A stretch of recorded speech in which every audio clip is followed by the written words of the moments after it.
Só se for rolar muito barulho aí.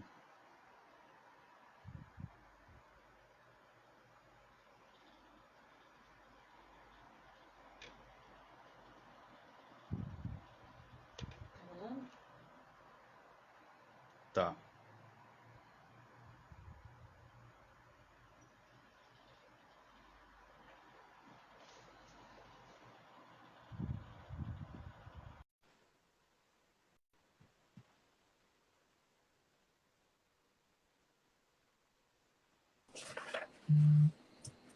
E aí? Tudo bem? Tá ouvindo bem? Eu te ouço bem. Você me ouve bem também? Também tudo jóia. Tá. Deixa eu só acertar aqui a luz. Tá um pouco demais, né? Agora vai, né? Bom de entrar um pouco antes, é por isso. Boa noite, tudo bem, Henrique? Tudo bom aí, Zé Fernando. Obrigado aí por topar participar dessa live. E já estamos começando aí, né? Já tem Sim. 5 espectadores. Então, obrigado aí. Seja bem-vindo ao Instagram do Piapara Cultural. Bom, prazer estar aqui com você, você que está sempre aí promovendo a cultura e já entrevistou tanta gente famosa, né?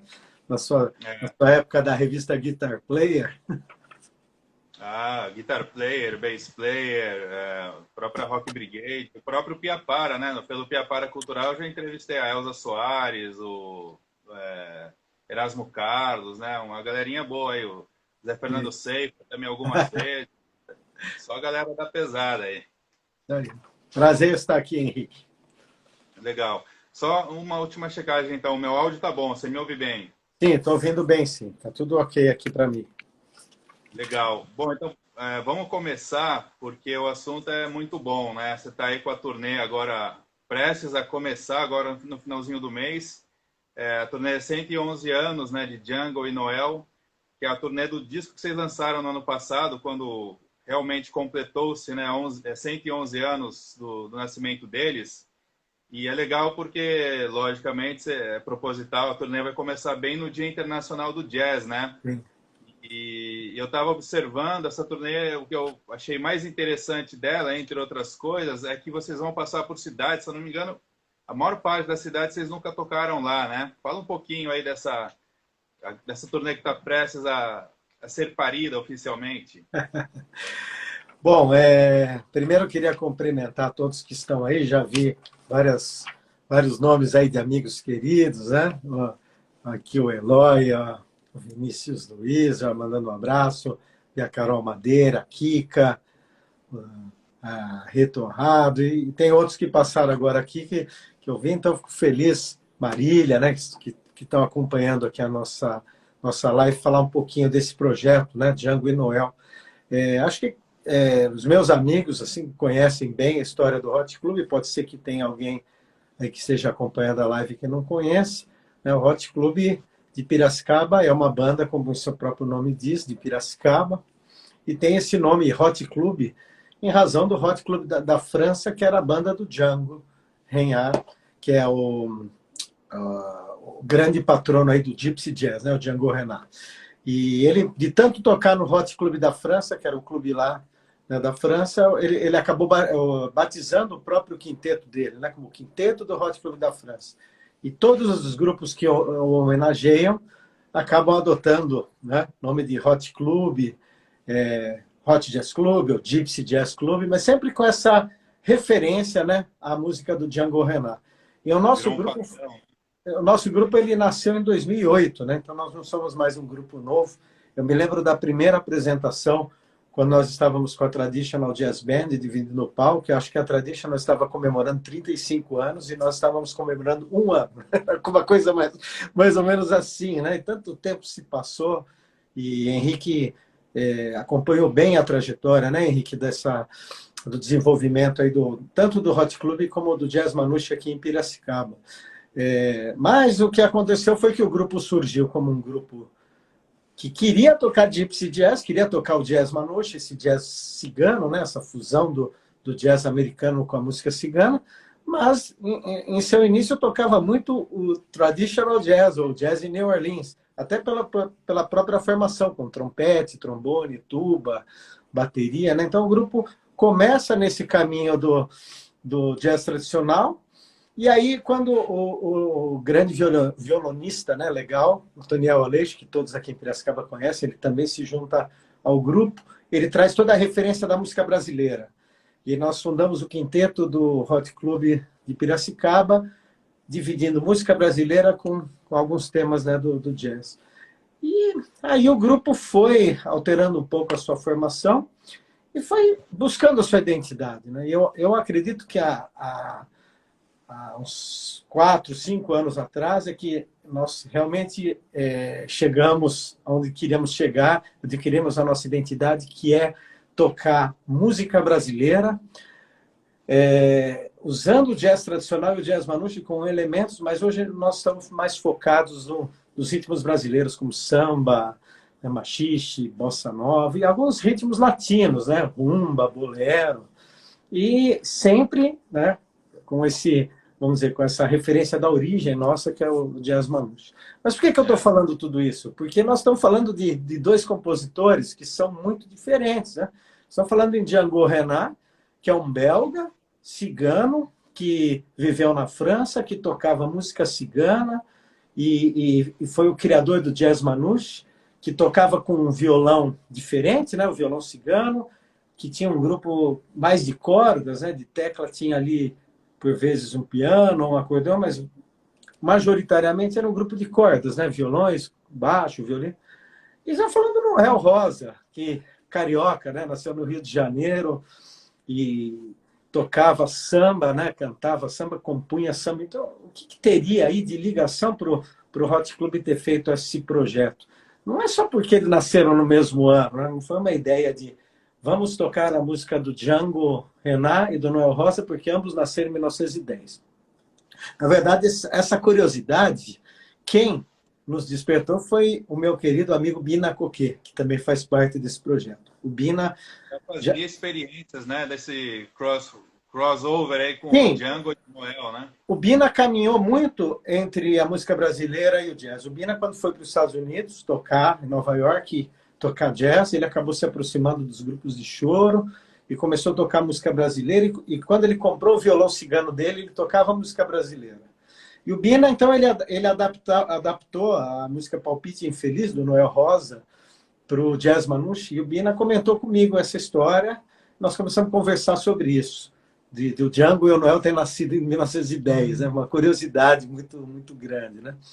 Então, aí, o Hot Club, vamos entender o contexto. O Hot Club, que era um grupo de jazz que surgiu, né, vamos dizer, ouvindo a música do Django, o jazz tradicional, de repente migra para a música brasileira e vai para o samba. E aí vem essa conversa com o Bina, do Django, do Noel, que viveram no mesmo período. Então, surgiu essa ideia de fazer, a princípio eram 110 anos, depois 111 anos ficou um número mais, vamos dizer, cravado, né? E também não é um projeto fácil de idealizar, né? Começamos uma pesquisa do repertório do Django e do repertório do Noel e buscando referências conjuntas, né? Referências que se comunicavam. Então, por exemplo, as marchas do Noel têm uma estrutura rítmica, uma estrutura harmônica que se assemelham, em alguns casos, com alguns temas do jazz manouche. A formação instrumental do Noel era muito parecida com a do Hot Club. Tinha tuba, né? Tinha piano, bateria, violão, trombone. E o Django também, por causa do seu contato com o jazz tradicional, também usava essa instrumentação em algumas músicas. Não tuba, mas usava trompete, trombone, piano, bateria. Ele teve bastante contato, né? Até se fala que foi uma influência reversa, né? Em geral, o New Orleans se influenciando muito por Django, e o Django, de repente, ele influencia um estilo musical e cria o Gypsy Jazz, que ele traz a música cigana para o jazz americano.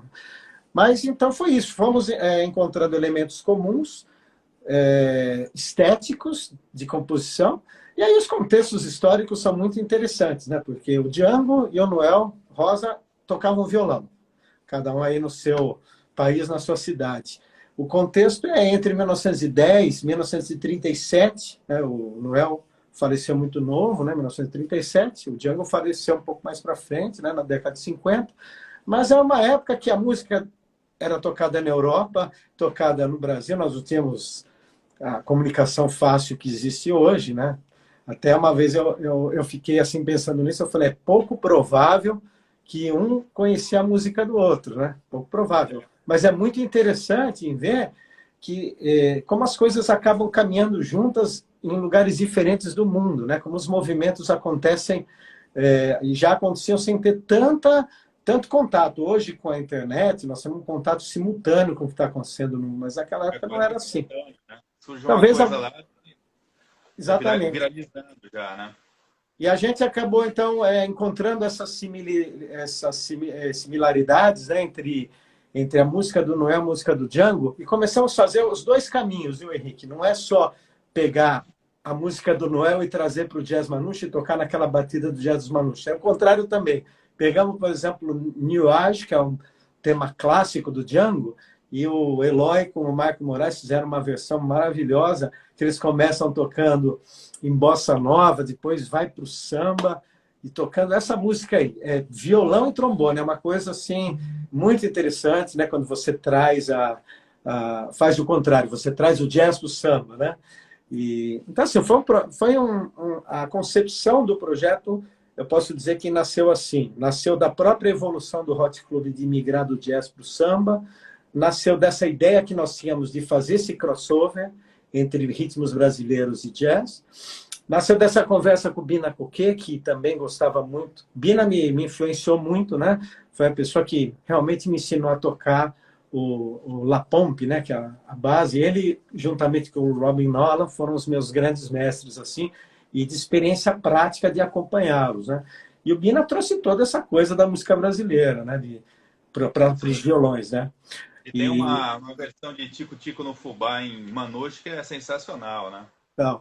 E aí muitas coisas se encaixam, né? A gente está limitado agora nesse universo do Noel, mas é uma coisa que pode depois até se expandir, né?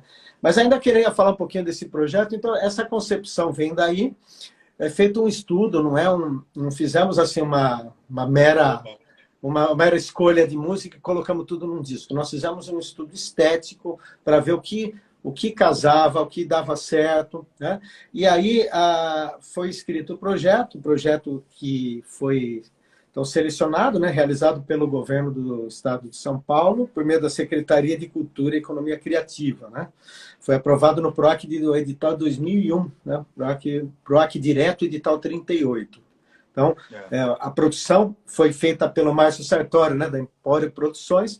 Esse projeto foi aprovado. Então, aí então, vem também aí as boas ideias do Márcio de levar esse projeto para outras cidades do interior. Então, aí vai no que você me perguntou. A primeira pergunta que você fez. Vocês vão tocar em cidades onde vocês nunca tocaram, né? O Hot Club tem uma história engraçada. Nós acabamos ficando muito na cidade de Piracicaba,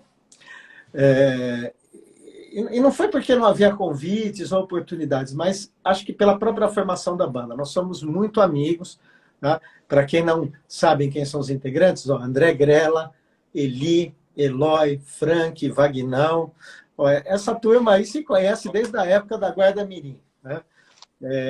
E eu tenho assim, o prazer de conviver com essas pessoas maravilhosas, né, que são quase que minha família hoje, né, pessoas que eu gosto muito, né?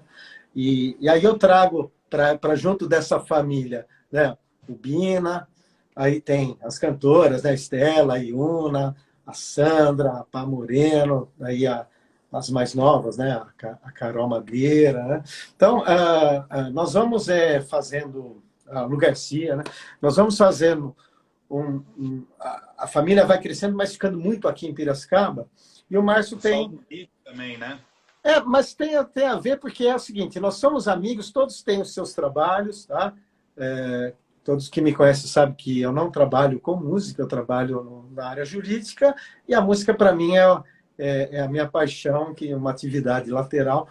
Mas os outros são músicos e têm trabalhos fortes, cada um seu trabalho individual, seja lecionando, seja tocando. Então a gente acabou assim, até se acomodando aqui em Piracicaba. Então é uma banda muito conhecida em Piracicaba, mas que quase não sai, né? Vai para São Paulo, Campinas, Araraquara. Aí também chegou um convite para a gente tocar no Festival Jazz Manouche da Argentina, e nós fomos, né, antes da pandemia. Aí acho que o Hot Club desabrochou, sabe? Assim, foi como que uma flor que se abriu, mesmo porque era o disco anterior, um disco de música brasileira. Tá? Aliás, os nossos discos estão todos nas plataformas digitais, você pode ouvir no YouTube, na Apple Music, na Spotify, todas as outras, né? No Deezer. Nós temos lá o último disco, né? O Django e Noel, temos o disco anterior, que é o Hot Club número 4, e temos o disco Amigos, que ainda tinha assim muita relação com jazz tradicional. Então, quem tiver essa curiosidade e quiser acompanhar, é interessante ouvir esses discos na ordem, aí vai entender o que eu estou falando. Como o Hot Club mudou e evoluiu desses 3 discos, né? E o Márcio, então, teve essa ideia de levar o Hot Club para outras cidades do interior, e foi assim que ele fez o projeto, né? Então, a gente começa numa cidade que eu estou muito feliz e muito curioso de conhecer, que é São Luís do Paraitinga, que só ouço falar bem dessa cidade, que é uma cidade centro cultural e tudo mais. Então, nós estamos muito animados de fazer esse primeiro show agora já no dia 30. E depois outras cidades onde nós nunca tocamos, né? Sorocaba, Bauru, né? Agora Campinas e Piracicaba nós já tocamos de fato. Agora, Ilhabela e Campos de Jordão, não, né? Só cidades que todo mundo conhece, sabe o centro cultural que essas cidades têm. Então, para o Hot Club é assim, um privilégio, uma honra e um prazer apresentar esse trabalho com esse apoio do governo do estado. Então, levando música que é muito trabalhada, não é uma música de improviso de sopetão, porque o jazz tem muito improviso, mas essa música que nós estamos fazendo agora, ela é uma música trabalhada, tá? Nós temos improvisos dos solos, mas nós temos arranjos desenvolvidos por cada integrante da banda, né? Uma outra curiosidade. O André Grella fez, por exemplo, Com Que Roupa, né? O Eli escreveu do Onde Está a Honestidade, o Eloy escreveu Dentro dos Meus Olhos, Vagnão Absurdo. Então, todo mundo, eu fiz do Orvalho, Vem Caindo, cada um fez o seu arranjo, né? Marquinho Moraes fez também, né? Depois eu vou falar de uma outra música aí. Mas, assim, já me alonguei demais nessas respostas. Mas eu quis explicar esse contexto. Não, mas é importante, lógico, porque a gente tem que... O trabalho é um conjunto de uma obra, né? E 2 coisas. Antes de eu fazer a próxima pergunta, é legal vocês circularem por lugares diferentes e irem subindo também, porque, assim, em direção ao Rio. Por exemplo, tem Rio das Ostras, que é um lugar que vocês precisam tocar, que ali é super tradicional, né? Jazz, blues. E assim a gente vai pulverizando esse estilo que ele é tão legal, ele dá tanta liberdade, né, para esses crossovers, como a gente muito bem vê nos discos que vocês lançaram e de outros grupos e outros músicos, né, o próprio Bina. Então é legal isso. E o outro parênteses é o seguinte: a dona Rosi Kiel, por coincidência, minha mãe, ela pergunta: e o tango, como o moderno libertango, pode ser associado ao jazz manouche? Ela diz que Então, para ela remete. Acho pode, sim, né? pode. Vou te dizer uma coisa. Quando nós fomos tocar na Argentina, nós estávamos trabalhando a música Doce de Coco, né? Nós começávamos, aí era Pixinguinha, né? Jacó do Bandolim. A gente estava nessa onda. Então, fazer Lamentos, né? Fizemos Doce de Coco, fizemos aquela Assanhado, né? Fizemos várias músicas ali de outros compositores. Tinha coisa do Noel também. Mas, quando a gente foi fazer o Doce de Coco, o Grella estava aqui no meu estúdio, né, que eu estou agora, ele pegou, sentou no piano e falou: se a gente fizesse um tango, né, na parte B da música, para fazer uma referência do tango para os argentinos. Então, nós íamos tocando a música em choro, de repente entrávamos num tango, né? Claro que lá eles imediatamente sacaram essa ideia, que funcionou muito bem com a ideia da banda, né? Agora, Piazzolla, a sua mãe sabe das coisas, porque Libertango é perfeita para fazer o jazz manouche. Se nós pensarmos que a batida do jazz manouche é tchá, tchá, tchá, tchá, e se a gente fizer para, a gente já vê que casa imediatamente, né? Então, aí vem, é que a gente tem assunto para várias lives, né? Aí vem os festivais de jazz manouche que existem ao redor do mundo, né? Mas vamos falar só da América do Sul. Tem aí esse festival que o Hot Club participou, da Argentina. Ele traz bastante essa influência latina. Oscar Alemão, especialmente, que viveu um pouco no Brasil, mas era argentino e viveu lá também, que foi o sucessor do Django em uma orquestra europeia, né? Então, ele levou muito da música latina pro manouche. Então, existe sim a possibilidade não só do tango, mas de outros ritmos, né? Por exemplo, o bolero, ele já era muito usado pelos próprios ciganos, né? Eles têm uma variação do ritmo cigano que tem a rumba e tem o bolero, que é tocado já costumeiramente, né? Mas a música, né? A música, de alguma forma geral, assim, elas têm um fio condutor muito parecido, muito comum, né? Você pegar, por exemplo, o jazz lá de 1910, o jazz, né, de New Orleans, pegar aquelas marchinhas antigas de carnaval, existe um parentesco aqui do Brasil, né? Se você Existe. pegar até o próprio Noel e o Django, né? Embora eles talvez nunca tivessem se conhecido, né? A música que eles fazem tem parentesco, sim, né? Muitas coisas, né? Até pela própria forma de se fazer música na época, os instrumentos que É, existiam, né? exatamente. Harmonia. As influências que se tinha. Porque música, queira ou não, é um instrumento de festejar, festivo, né? Então, você pegar o tango, o Noel Rosa, o Django, Samba. né? Jazz de New Orleans, tem muita similaridade. O folk, de algumas coisas lá da Europa, né? Que usam também alguma coisa de acordeon. Você vai ver muito parentesco que dá para fazer muito. Pô, o próprio Giba de Silos, né? O Seu Manouche, Sim, ele fez uma seu excelente Manouche. de É, Piracicaba. eu acho que os brasileiros, de um modo geral, né, é coisa que a gente está aí, se Deus quiser, né, Henrique, nós vamos dar seguimento naquele nosso projeto do livro, Sim. né, que nós estamos estudando, né, nós fizemos um hiato agora por tantas coisas que aconteceram nessa pandemia que realmente essas coisas prejudicaram a sequência de alguns trabalhos. Mas a realidade é que no Brasil, além do Hot Club de Piracicaba, que é um grupo que, assim, eu falo, nasceu bem autêntico mesmo, apesar da gente começar sem saber para onde ia seguir, o grupo tem essas raízes aqui de Piracicaba, né? Se eu pegar aí o Frank, o Eli, o Eloy, o Grelo, o Vagnão, esses caras, eles têm uma história muito forte aqui na cidade. Eles têm muito swing, né? Muito swing da música brasileira e muito swing do jazz. Então, eles trazem isso para o grupo, né? E ajudam a criar essa identidade natural. Não foi uma coisa forçada, que nós falamos, vamos tocar música brasileira e vamos tocar jazz americano, gypsy jazz. Não, foi uma coisa que nasce assim, uma maturidade que se foi alcançando de uma forma empírica. Às vezes fizemos coisas que não davam muito certo, né? De adaptações. Outras coisas ficavam maravilhosas. E nós fomos crescendo como grupo, como artista, né, de uma forma natural. Mas, assim, quando eu ouço o Gypsy Jazz Club de Brasília, eu ouço o quinteto, o Jazz Cigano Quinteto lá de Curitiba, o Mauro Albert, o Marcelo Cigano, né, o Bina, eu vejo que todo mundo traz essa bagagem da música que nasceu ouvindo e que cresceu ouvindo. Então, por exemplo, o Bina, ele gosta muito de música brasileira, então ele conhece o Tom Jobim, Chico Buarque e tal. Ele traz isso ali. Às vezes ele está fazendo um solo, ele faz a referência, por exemplo, do Tic-Tic no Fubá, do Chega de Saudade, ou até do Adoniran Barbosa, ele usa as melodias nos seus improvisos, né?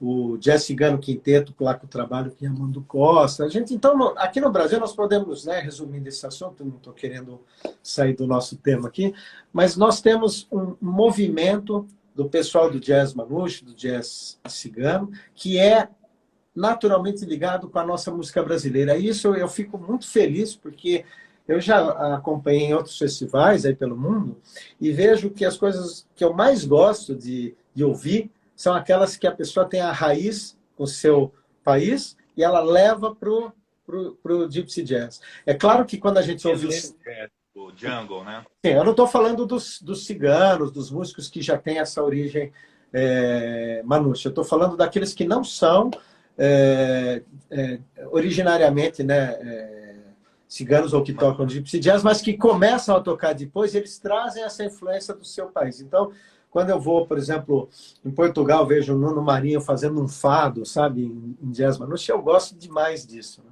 Né? Eu gosto de ver como... Porque os franceses, os holandeses, eles naturalmente já é da cultura deles, né? Esse jazz manouche, né? Mas do Brasil não é, né? Lá No tem Brasil... muita música de rua, né? França, Sim, Europa, Holanda, né? Amsterdã, tem muita sim, cultura de banda de rua, né? sim, sim. Mas então, agora assim, uma coisa, né, que foi muito interessante, lógico que eu nunca quis ser cantor, né? Então, assim, não foi, nunca foi um objetivo. Você me conhece há muito tempo, você sabe que eu sempre fugi da coisa do microfone, meu negócio é tocar, né? Até falar eu gosto, né? Dá para perceber, mas não cantar. E Cantar só com violão. quando eu comecei minhas aulas, né? As masterclass aí com o Marcos Moraes, né? O grande violonista, né? Ele chegou para mim e disse: ó, você quer conhecer melhor a música brasileira? Quer compreender a música brasileira? Começa a cantar. Cantar junto e tudo mais. Eu comecei a trabalhar a partir disso e eu tive assim uma sorte grande de ter cantoras maravilhosas que me incentivaram demais a fazer isso, e até cantores também, como o Hermes Petrini ou o próprio Eloy, mas as cantoras fizeram duetos, né, que eu acabei fazendo duetos. Nesse projeto do Django eu faço duetos com algumas cantoras, né? Então é uma coisa que me deixa assim envaidecido de ter essa oportunidade de cantar com a Estela, com a Lu Garcia, com a Iuna, né? É muito bacana fazer esses duetos, né? E no nosso disco nós demos uma preferência, vamos dizer assim, né? De fazer as músicas cantadas, né, do Noel, não ficar fazendo música instrumental do Noel, porque o Noel ele é um compositor, um letrista maravilhoso. Quem não conhece a obra do Noel precisa urgentemente conhecer. As letras do Noel são atuais, sabe? Quando a gente canta uma música que se chama Onde Está a Honestidade, e ele vai falando das coisas que acontecem na sociedade, você vai encaixando os assuntos, né? Ele tem letras, por exemplo, Conversa de Botequim, é uma poesia, não é à toa que ele era o poeta da vila, né? Por exemplo, a minha amiga Carol Madeira, ela fez uma versão no disco daquela Feitio de Oração, só piano e voz. Ou a Lu Garcia cantando com Marquinho Moraes, tocando bandolim, bina, violão, música Último Desejo. É pura poesia. O que o Noel escreve, as melodias são muito lindas. Já a parte do Django, aí já entra aquela coisa do tema, sabe? O Django era um cara bom para fazer tema de jazz. Né? Ele Sim, a tinha... melodia era com ele, né? Melodia era com ele. E aí entra... Aí o Bina é que nesse projeto ele é o cara do Manouche, né? Ele é que traz o ritmo, traz os solos, traz toda aquela linguagem do violão cigano. Então, a gente acaba assim, fazendo essa junção também com os instrumentistas. Né? Se você pensar, Marquinho Moraes, o Saulo Ligo, que vai fazer alguns shows, o Bina, esses três violonistas, né? E eu estou fazendo ritmo também. É forte o que nós temos de violão e de fusão de samba com o Manouche. Depois nós E temos o as... Bina, Oi? o Bina, inclusive, tem um detalhe, uma característica que eu reparei nos festivais e tal, às vezes que ele veio para cá, não sei se ele provavelmente continua, né? Que ele, embora ele tenha o movimento da mão, né, da mão esquerda, que é a mão da escala, com todos os dedos funcionando perfeitamente, quando ele sola a Manouche, ele toca só com os dois dedos, como o próprio Django Reinhardt, porque ele teve aquele acidente, né, que perdeu o movimento de parte da mão. E é legal isso, porque na hora que você escuta o Bina tocando, você escuta realmente como se fosse um timbre do jazz Manouche, né? Isso é muito legal. Sim, na verdade, eu já tive essa oportunidade de ver aqui no Brasil, por exemplo, o Mauro Albert, o Vinícius, né?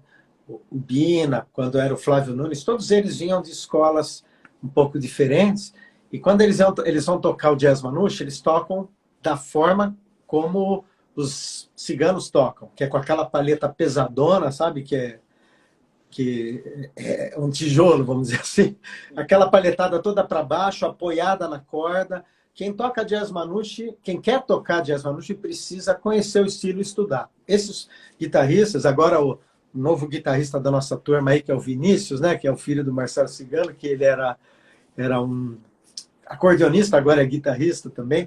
Tem vários aí, o do jazz, do Gypsy Jazz Club, Eduardo, né? Eu não vou lembrar do nome de todos, tem tanta gente aqui.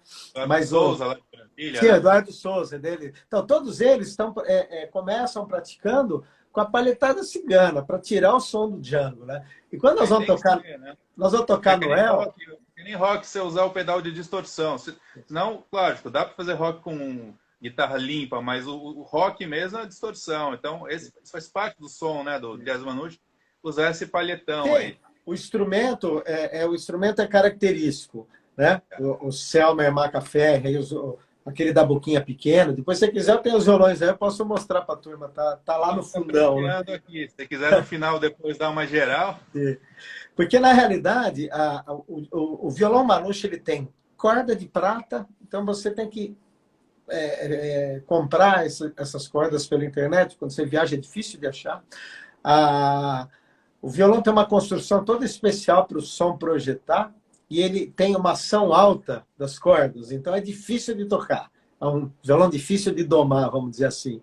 Então, as cordas ficam altas, né, em relação ao braço, né? Isso, é difícil, a tocabilidade dele é meio complicada. E se você deixar a corda muito baixinha, ele perde totalmente esse efeito. Então, se nós vamos pensar que nós estamos tocando coisas do Django, nós temos que estar com os violões lá, né? Então, o Bina está lá com o violão cigano, eu também, fazendo ritmo, ele fazendo solos e a gente dando essa sonoridade. Agora, ao mesmo tempo, nós estamos tocando Noel, e Noel é violão de nylon, é violão de sambista, é dedo, né? Então aí o Marquinho Moraes chega com aquela linguagem dele de samba, né? De música brasileira, e também o Bina, porque o Bina também tem a linguagem da música brasileira, né? E o Bina faz uma coisa bem curiosa, ele toca com a palheta manouche os choros e sambas, né? Ele não vai pro dedo, ele continua, ele adapta, né? Então, que ele vai tocar, ele vai continuar com a palheta. E o Marquinho vem com o dedo, eu com palheta e dedo. Então, nós vamos fazer uma fusão, os três tocando juntos, desses sons e estilos. Pesado, médio ou leve, né? E aí, você tem também o quê? Você pega no samba, você tem toda a percussão, que no jazz manouche, a percussão de tambor, ela praticamente não existe. Tá? Temos que pensar que o jazz manouche, quem faz a percussão são os violões. Né? Originariamente são 3 violões, um solista, 2 de base, que fazem aquela batida, que é a La Pompe, que ela imita uma bateria, né? Como se fosse uma vassourinha de bateria. E o baixo ou a tuba faria os graves e os bumbos. Né? Mas o Django também gravou com alguma coisa de bateria, outros vários violonistas, guitarristas que tocam manouche mais moderno gravam com bateria também. Só que o samba não. Com guitarra elétrica, né? No final, guitarra elétrica, sim. Sim, se a gente o Django no final da carreira dele, que ele já estava indo para o bebop, né? Ele já estava mais eletrificado, vamos dizer assim. Guitarra elétrica, semiacústica, já estava mais... Modernizou o jazz dele, né? Sim.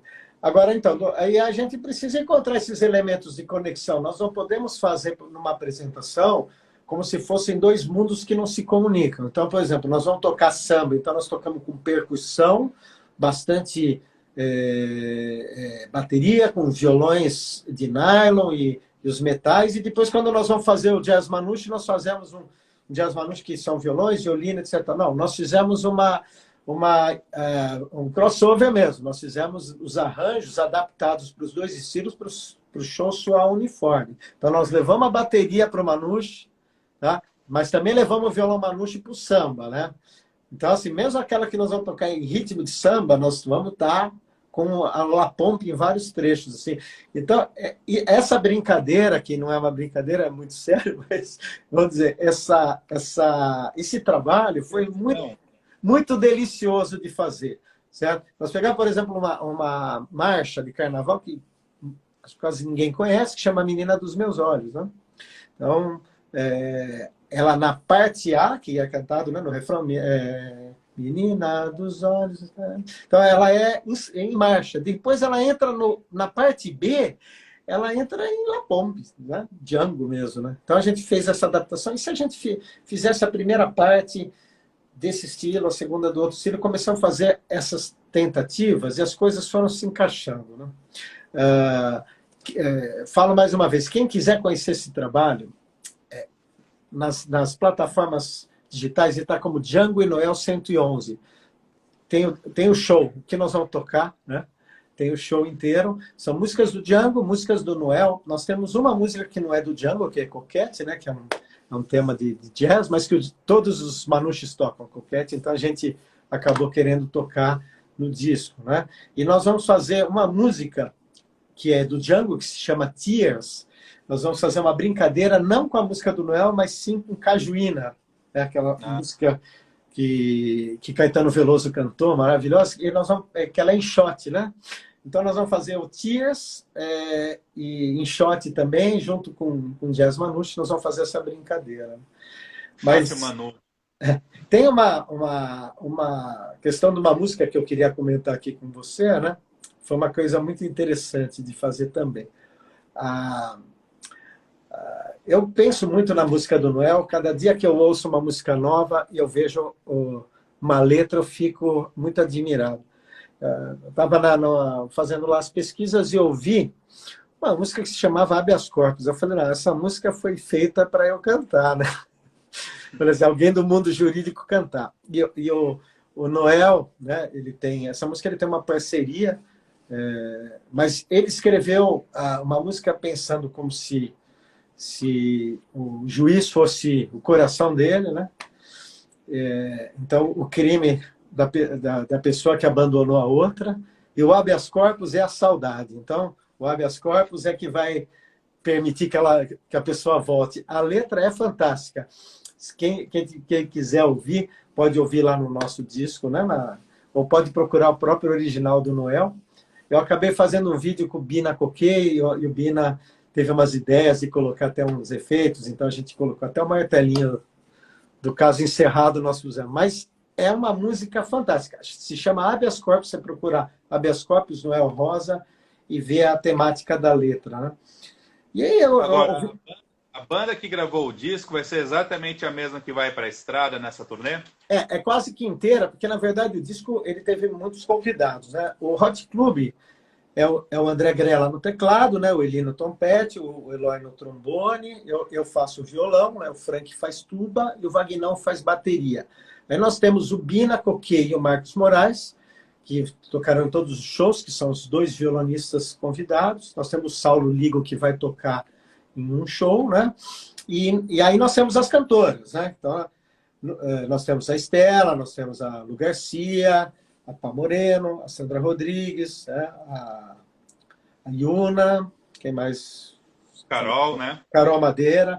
Essas todas gravaram no disco. Tá? Também no disco gravou o baixista lá do Gypsy Jazz Club, o Igor Diniz gravou no disco, o Sandro Aik gravou, o Legal, né? O Teniel Leixo gravou, né? O Saulo. Então o disco tem uma participação mais ampla, mas como que nós fizemos? Nós tivemos uma ideia.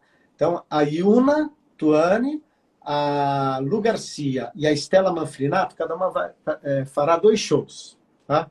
Então, a cantora que vai nos acompanhar vai interpretar todas as músicas que foram cantadas por uma cantora, né? E no último show, em Piracicaba, né? No último show, não que ele não é o último no calendário, mas vamos dizer que o show na nossa casa, nós vamos convidar todas as cantoras, vamos tentar fazer a máxima de participação. Eu sei que nem todos poderão vir, né? O Sandro dificilmente vai poder vir, o Igor, mas eu vou tentar fazer com... Né? Aí vai a Pá Moreno, vai a Carol Madeira, vai a Sandra Rodrigues, vai o Sandro, talvez venha. Então, vai ser dia 23 de julho, né? Esse vai ser um show assim um pouco... vai ser um show que nós queremos tentar fazer com mais artistas. Mas para a estrada, sim, tem uma limitação, né? Limitação de toda a estrutura orçamentária, né? De tudo mais, né? Aí nosso amigo Mauro Albert estava falando dele agora, ele entrou aqui. Grande Mauro, hein? Grande Um abração. Então é isso, né? Na verdade, a gente vai levar... Na verdade, o disco vai ser tocado no estilo que está mesmo. Nós não vamos simplificar os arranjos. Os arranjos são os originais, que vão ser tocadas, músicas do Noel e do Django, e nós queremos contar essa história toda que eu contei para você, da música do Django, da música do Noel. Eu quero contar essa história para outras cidades, né? E assim, levar esse conhecimento, né? Transmitir esse conhecimento sobre o Jazz Manouche, sobre o Noel. Eu sei que o Noel é bastante conhecido, né? Quando você toca alguma dessas músicas do Noel que as pessoas estão acostumadas a ouvir, né? Então, por exemplo, nós tocamos Fita Amarela. Começamos a tocar. Quando eu morrer, não quero choro nem vela. Quero uma fita amarela. Nossa, mas essa música é do Noel, tá? Muita gente já identifica, né? E o Django já é uma outra história, né? O Django, ele... Para quem não conhece muito da história do Django Reinhardt, né? Um guitarrista belga que, a partir dele é que nasce o Jazz Manouche, ou Gypsy Jazz. Ele foi um dos maiores guitarristas do mundo, da história. Tá? Um dos músicos mais criativos. Aliás, fazer um adendo aqui, ele foi o primeiro Guitar Hero da história. Pois é, veja as entrevistas como que chama lá, o Tommy, como é que chama? Ele influenciou um monte de gente. Tem o Tony Iommi, do Black Sabbath. Isso, B.B. King, né? Mark Knopfler. Tony Iommi teve uma coincidência, porque o Tony Iommi ele não tem as pontas dos dedos do meio, justamente as que fazem a mão que faz a escala. E quando ele sofreu um acidente, ele ficou desanimado, ou ele tocava guitarra já. Aí o chefe dele, alguém lá da metalúrgica que ele trabalhava, falou: não, volta a tocar. Tá aqui, ó, escuta esse cara aqui, ó, Django Reinhardt. Ele também tocava violão, teve um acidente, perdeu o movimento das mãos. E olha só o que ele fez depois, né, desse acidente. Então, na verdade, a história... Ele é realmente o primeiro Guitar Hero. Mesmo sendo violão, ele foi o primeiro Guitar Hero mesmo, que tem história. Assim, geral, não só jazz, rock, tudo, né? Não, e assim, você como tantos outros, como eu e como outros, eu tenho certeza que se apaixonou pela história que envolve a vida do Django e a música, né? Porque a gente começa a conhecer ouvindo talvez uma coletânea de jazz. Então você vai ouvir Minor Swing, New Age, vai ouvir alguns temas mais antigos, né? E aí quando você começa a se debruçar sobre a obra do Django, você começa a ficar impressionado. Porque o Django, ele teve uma coisa que não sei se todos sabem, né? O Django, ele foi muito bem aceito pela indústria fonográfica. Ele gravou muito disco. Acho que o selo RCA, né? Mas uma produção, é impressionante o legado que ele deixou, tá? Você pegar os discos do Django e quiser fazer, você pode fazer uma turnê de sei lá, 5 anos tocando músicas inéditas, né? Então, assim, para quem gosta... um show diferente do outro. Para quem gosta, né, fica muito... É igual quando você começa a ouvir música clássica, começa a gostar do compositor. Você começa a ver mais e mais e mais e mais. O Django é meio assim. Você começa a pegar um disco, depois pega outro, depois pega outro. E o mais legal do Django é quando você começa a ir atrás das músicas que não são tão conhecidas, né? Porque muitos grupos tocam sempre as mesmas músicas, né? Então, quando você começa a conhecer outras coisas que ele pensava, né? Você vê como a obra dele é ampla, né? Não é por isso que ele influenciou tantas pessoas. Mas além do jeito dele tocar, como você disse, que por conta do acidente que ele sofreu, dele usar só 2 dedos na mão esquerda, e com isso ele fazer extensões, porque ele usava o dedo 3 e o 4, eles eram meio grudados. Ele fazia extensões no violão que geravam uma forma de tocar para solar. Aí, Fabião. Fala, Fabião.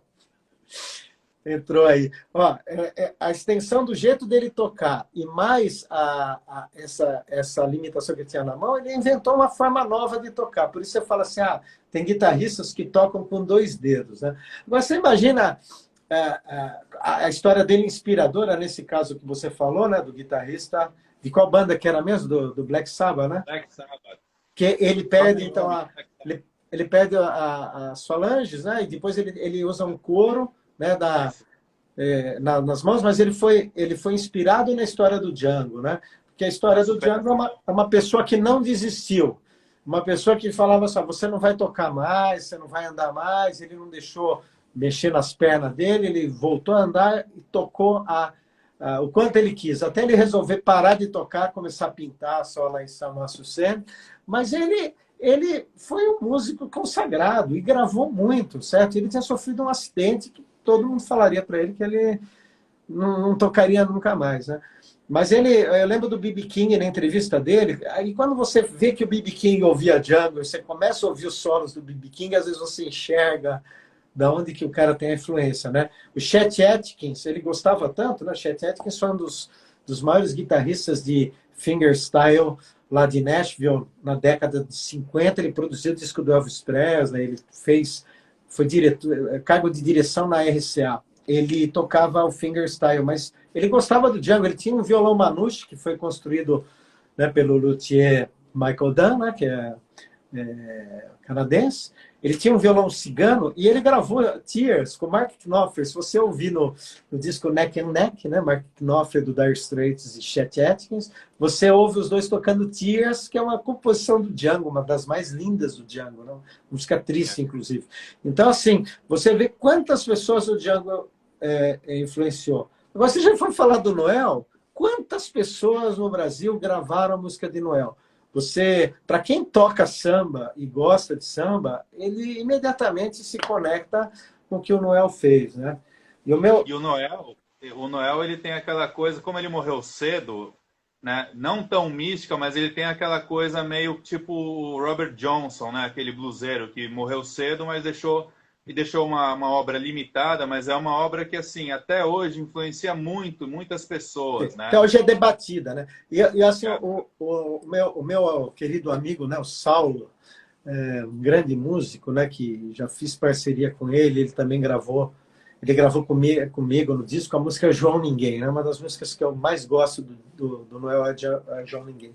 Mas ele falava de uma questão do Noel que se aplica exatamente ao Django. Eles acompanharam o desenvolvimento da indústria fonográfica. Entendeu? Você percebe na obra deles que vai evoluindo a forma de captação e de gravação. Uma pena que o Noel morreu em 37, porque o Django, que já morreu na década de 50, ele já pegou já os estudos com uma possibilidade muito maior, né? O Noel Pô, ainda ficou. o O Noel, rock já estava ensaiando nascer, né? Quando sim, ele já estava morreu. no estéreo, porque o estéreo, eu não sei se o Django teve gravações em estéreo, eu não lembro desse detalhe, talvez não, mas ele estava quase ali, porque foi lá na década de 50 para a década de 60 que surgiu as gravações em estéreo. Mas os dois, eles acompanham esse desenvolvimento, e o Django também fez coisas de muita coisa ao vivo, muita coisa de rádio, eu acho que ele fez também, eu não tenho muita certeza, mas o Noel fez muito de rádio, porque na época do Noel o negócio era tocar nas rádios, né?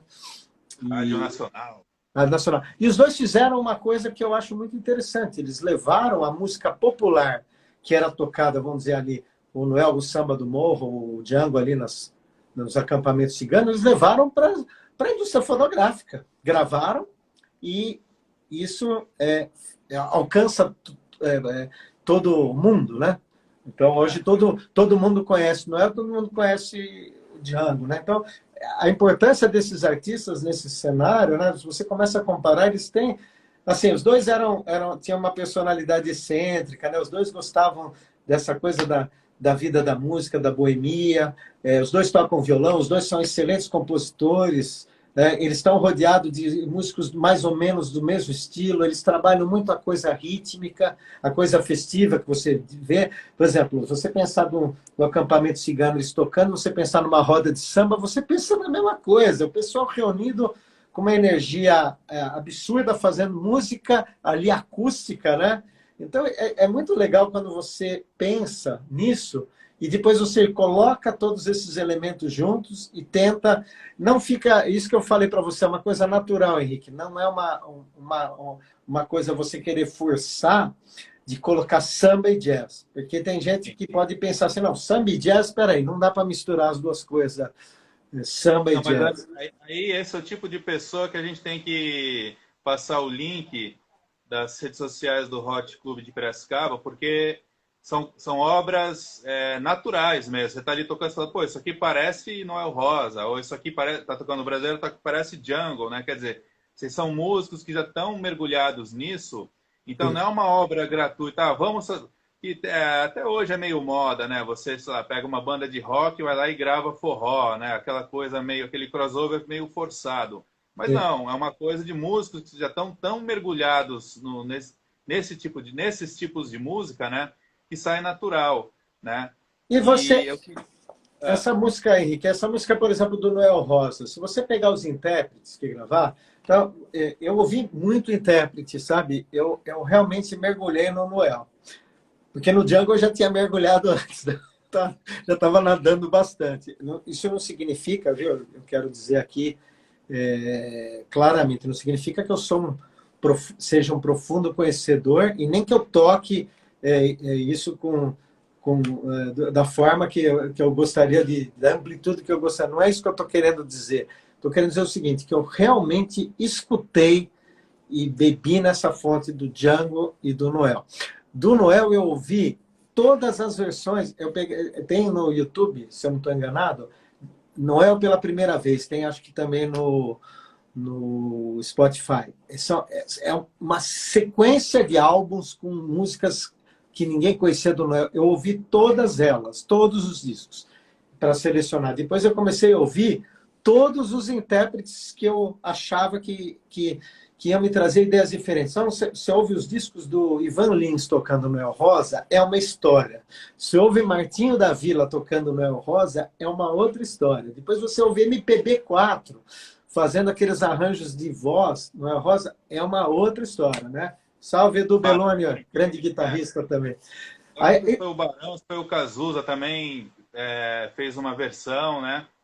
E a Gal Costa, a Maria Bethânia, desculpa, gravou também, Noel. Quando você começa a ouvir, você fala assim, nossa, a música do Noel, ela também dá ensejo a muitas interpretações. Você pode levar para um estilo bem da formação de samba, né?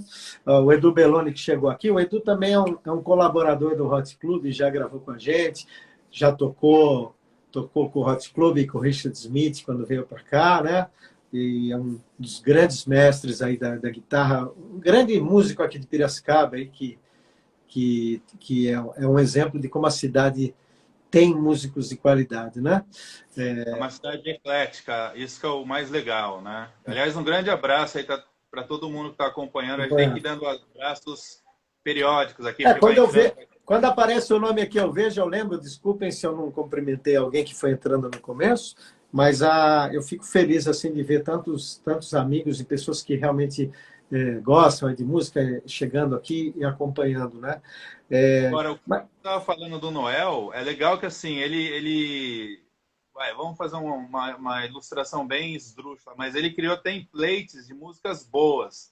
Então, seja lá o estilo que o grupo for, o artista for, se o cara quiser acertar, ele pega um Noel Rosa, faz uma versão, tem que ser bem feita e bem gravada, lógico, mas se ele pegar um Noel Rosa, ele vai acertar, ele vai se encaixar naquele estilo, porque acho que aí que está a diferença entre o genial e o grande músico, o grande compositor. O grande compositor, ele faz grandes composições, mas é claro, a coisa não é tão inoxidável assim. O genial não, ele faz música que você escuta depois de 100 anos e ela continua intacta, né? Perfeita, atual, né? E assim, tocando o peito de quem escuta, né? Isso que é a grande qualidade da música boa. Ela é atemporal, né? Ela toca as pessoas do mesmo jeito, né? Então, assim, o Noel Rosa e o Django foram compositores espetaculares. Para quem chegou agora, eu estava falando, vale a pena conhecer as letras do Noel Rosa, que são muito atuais, são maravilhosas, né?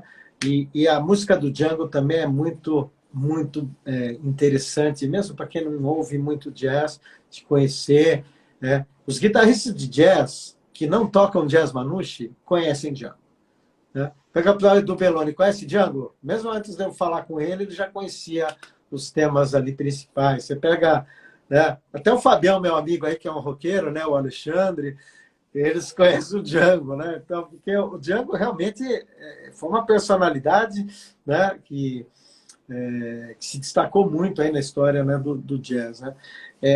Eu queria falar algumas coisas aqui ainda desse projeto, sabe? A gente teve também uma felicidade muito grande de ter o Castel de parceiro aí nesse projeto, de criar uma capa espetacular com o desenho do Django e do Noel, né?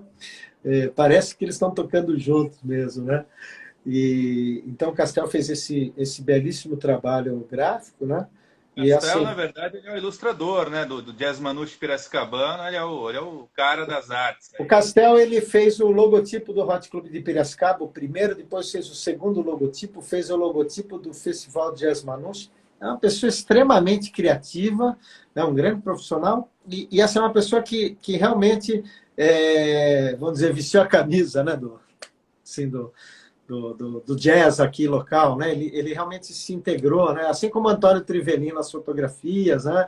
Você aí nessa parte toda, né?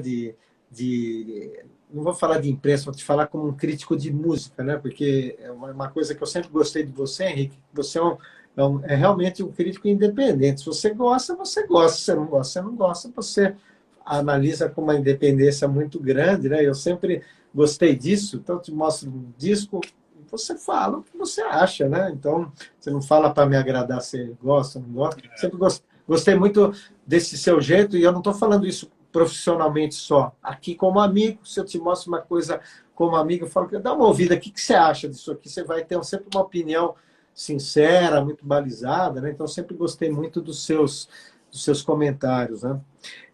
Mas Ah, ainda falando do projeto, né, como eu disse que é um projeto do governo do estado, né, feito pelo PROAC, então nós vamos certo. fazer esses shows em várias cidades, são shows gratuitos, né, e o Márcio Sartori está nessa produção aí, cuidando para que essas coisas aconteçam. Então nós vamos passar em várias cidades, depois se você puder, não, acho que nem precisa ficar falando, você poderia aí postar na página do Piapara Cultural o roteiro, com as datas e Sim, as cidades, né? E vai postar, sim. Deixa, depois da live a gente amanhã já vai postar, até porque tá chegando, né? Tá chegando aí. tá. E E teve aliás, uma. mandar um abraço aí ao Rafael Bittencourt, não sei se ele está aqui ainda, mas ele mandou aí um comentário do Django Tony Iommi e aquele assunto do Sim, da o Rafa, que está na assessoria de imprensa, né, com a gente também, ele conhece bem a história do Django, né? A gente conversou já sobre isso aí. Quem gosta de rock sabe essa história, né? Do guitarrista certo. do Black Sabbath, do Django, ele ter sido um inspirador, né? E eu achei muito interessante, uma vez eu fiz uma pesquisa, quais são os guitarristas que foram influenciados pelo Django? Começou a aparecer um monte de guitarrista de rock, né? Achei É, interessante isso, né? Que o pessoal busca essa referência. Uma porque coisa que eu eu falei, ele também. foi o primeiro Guitar Hero, né? Ele tem essa peculiaridade justamente a mão que faz os acordes, ele só usava dois dedos, né? E ainda solava, né? Quer dizer, O Hot Club ele tem uma questão também que é muito legal. A gente vem trabalhando com os mesmos profissionais há muito tempo, né? Então, por exemplo, o Renato, que está com a gente, que grava, que faz os shows, ele também teve que mergulhar no som do Django e conhecer a sonoridade desses violões que são tão difíceis. Não sei se o Mauro Albrecht ainda está aí na live, mas o Mauro pode me afiançar. Mauro, Vinícius, Manucci. Como é difícil amplificar esse violão Manouche. O violãozinho difícil de cor. Porque se você coloca um captador, ele não soa Manouche. Olha o Rafa. Se... Então, se você coloca captador, não soa Manouche. Se você coloca microfone, ele dá microfonia.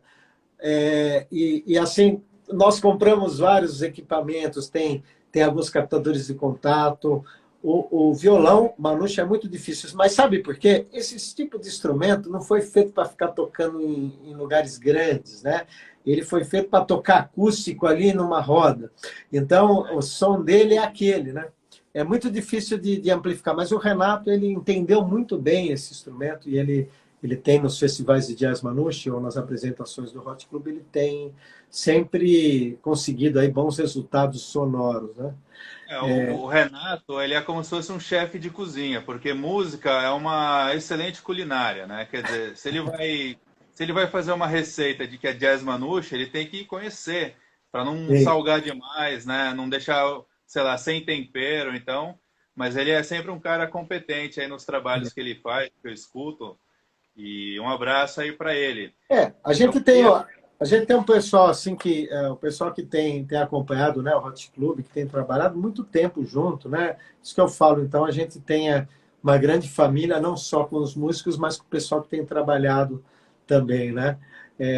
O que eu queria contar uma história de uma música, né, que Então, de tanto ouvir Noel, ouvir esse estilo musical, eu acabei tendo uma ideia de compor uma música que conta de uma pessoa. Parece a nossa vida todo dia, que manda uma mensagem do WhatsApp e o outro não responde, né? E ele fica ali inconformado, né?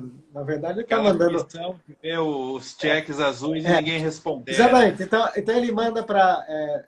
É o cara mandando para a namorada uma coisa e fez ali uma surpresa, mandou e ela não responde, né? Então ele fica inconformado, né? Então ele fala lá.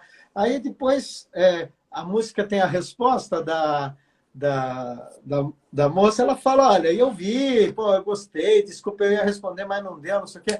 Depois ela fala só. Eu sei que você é muito ansioso, mas nem todo mundo tem dia livre e ocioso. Né? Então, ela fala, velho, não tem mais o que fazer. A pegada da letra ficou muito na inspiração do Noel. O Marquinhos Moraes acabou fazendo um arranjo maravilhoso para a música. Então, nós gravamos e vamos apresentar nessa turnê como uma música, uma composição minha, com arranjo do Marquinhos, né? E é uma música autoral nesse contexto Opa, legal. para ilustrar o que eles trouxeram para a gente hoje, como a gente também pode, da forma atual, contar as histórias como no estilo que o Noel gostava de contar e tocar no estilo que o Noel e o Django tocavam. Né? Então a gente tem essa ideia, a música chama Mensagem Lida.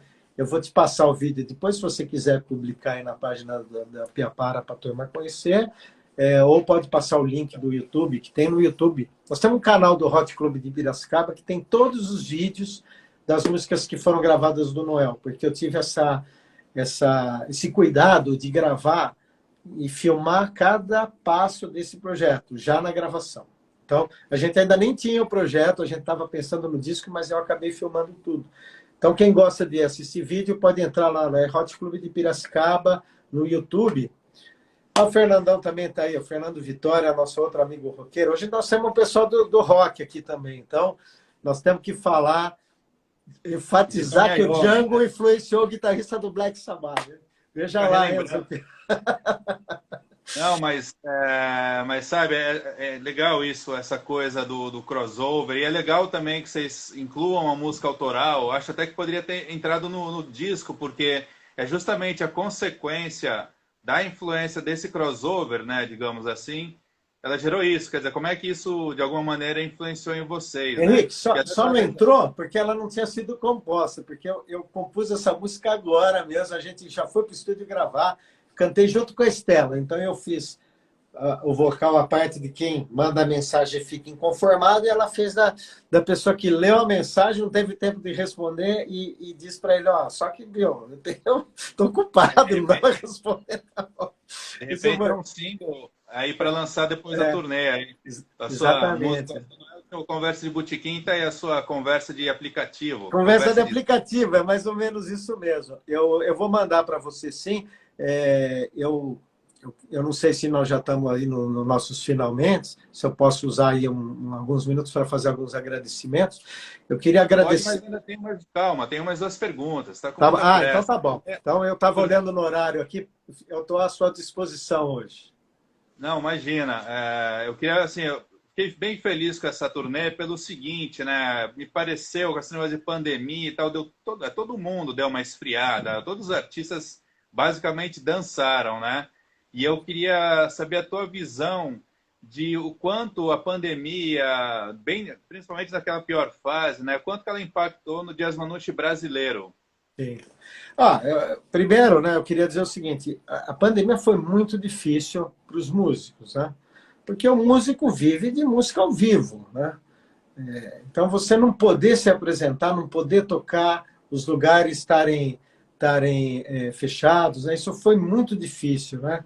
E segundo, a gente realmente, um projeto como esse, vê como é importante o PROAC, esse tipo de projeto do governo, porque a gente acaba tendo uma condição de levar um trabalho para outros lugares que a gente não teria se não fosse assim por meio de um projeto. Mas eu estou falando disso pelo seguinte, dificilmente nós conseguiríamos, pós-pandemia, já fazer alguma coisa nesse nível de sair tocando em turnê, porque, olha, é muito recente, né?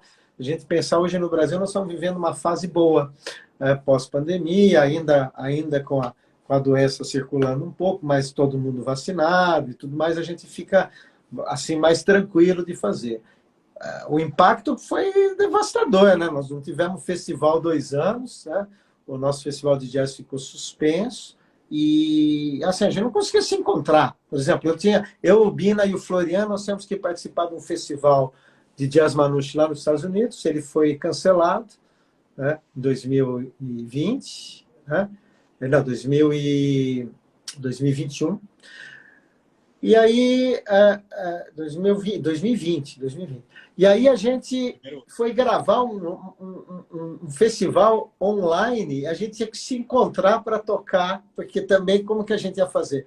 Então nós estamos no estúdio, os 4 tocando de máscara, né? Eu, o Bina, o Florian e o Danilo, e aquela dificuldade de tocar, porque a música é muito respiração e tudo mais. Então foi uma fase assim complicada, né? Muito triste, né? Tudo isso que aconteceu.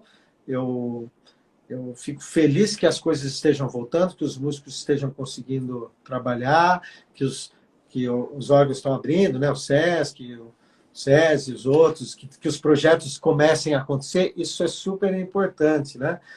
Mas a pandemia também trouxe uma coisa mais introspectiva. No meu caso, por exemplo, eu fiz muitos vídeos, não live, tá? Eu não fiz lives, mas eu fiz vídeos. Eu fiz vídeo de rock, de samba, de jazz, de música autoral, eu fiz de tudo. Eu toquei com muitos músicos, não só do Brasil, como de fora, fazendo gravações por vídeo e depois sincronizando. Eu tive uma ideia, junto com alguns amigos aí da América do Sul, nós fizemos um minor swing, está lá na página do Hot Club. Mas tem tanta participação, tem música da Argentina, Bolívia, Chile, Peru, Equador. Aí vai juntando, fica um minor swing, eu vou dividindo solos, né? É curioso, cada um gravou no seu celular, com o seu equipamento, depois eu peguei, misturei tudo isso daí e fiz, né? E eu falei, acho que é o Fábio está falando que eu fiquei craque aí. Na verdade, eu tive alguns parceiros, né? Por exemplo, o Marcelo Seguesi fez bateria e muitas músicas para mim. Ele tinha já todo o esqueminha dele montado com a câmara e tal. Fiz várias músicas com o Igor Diniz, né? O baixista, com o Hot Club, fiz com as cantoras, gravei com a Gabi Risse, com a Gabi Andreata. Fiz muita coisa, gravei com muita gente assim. Então, nesse aspecto, vou dizer que a pandemia, eu precisava da música, né?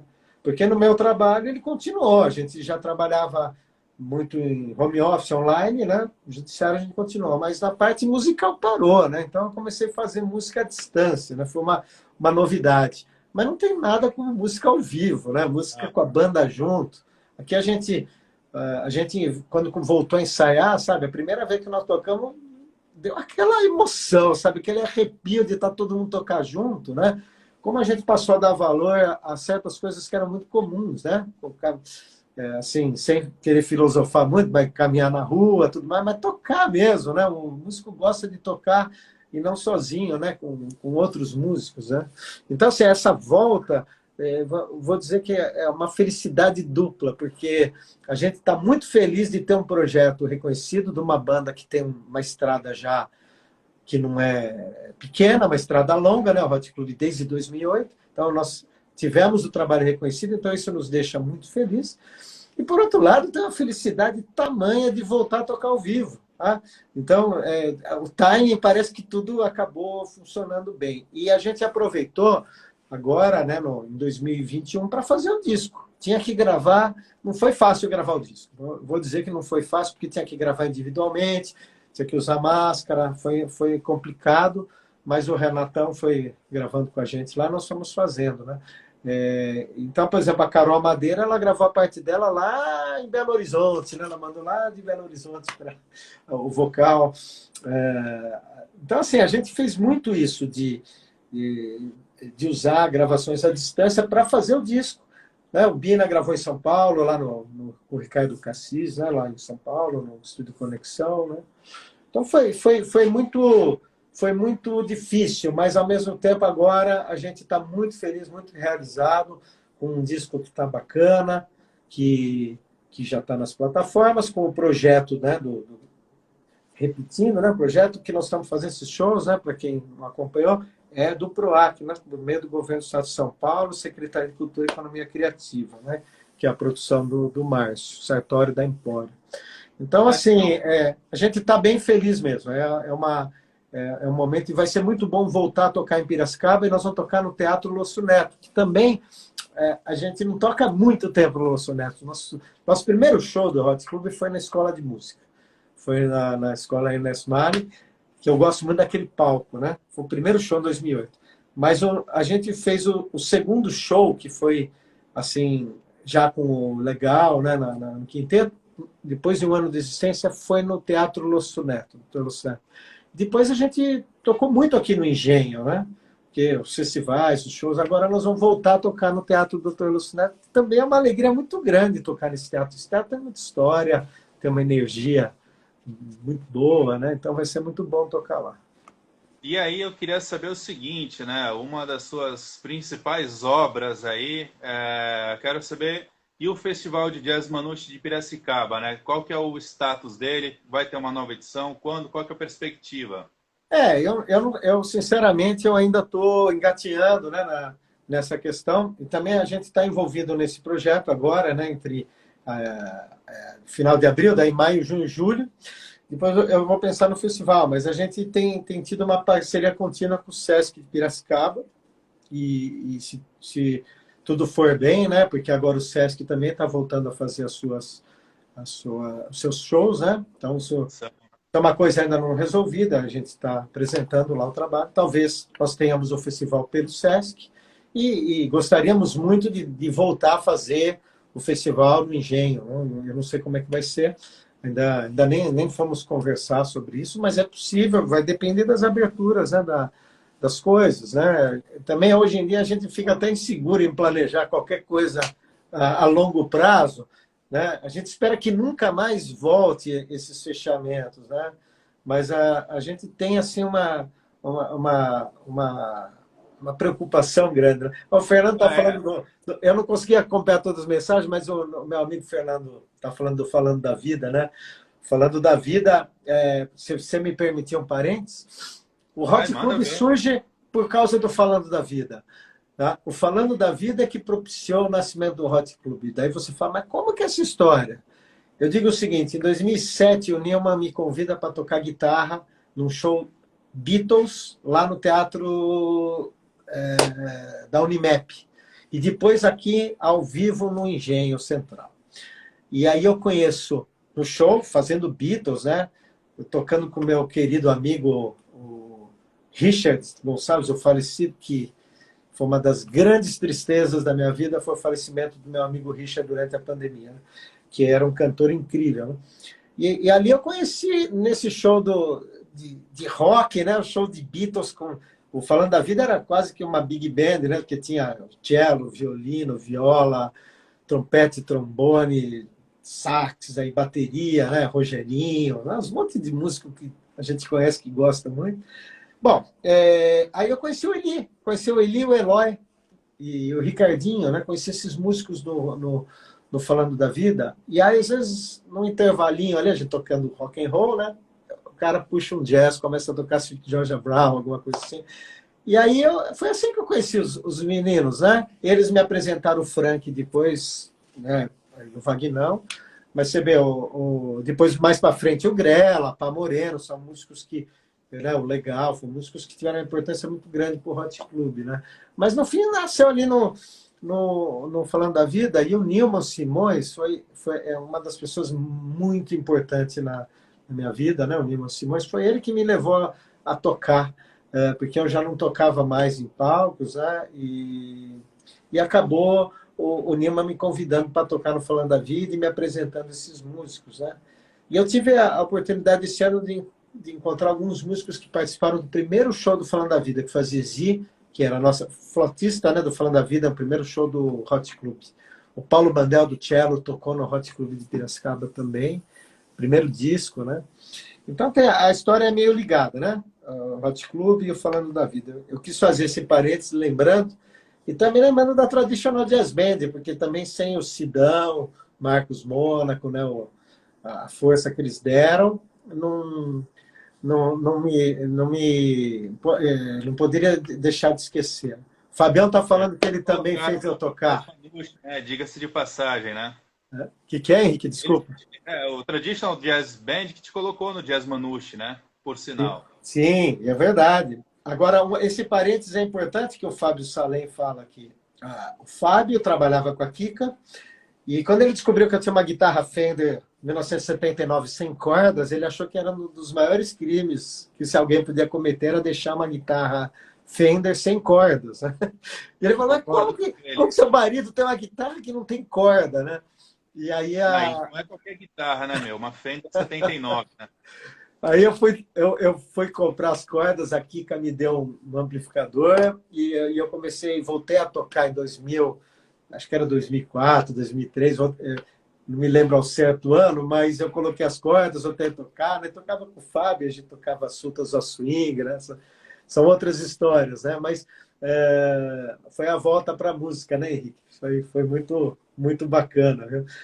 Agora, essa coisa do Manouche com a Traditional Jazz Band, acho que é importante a gente falar.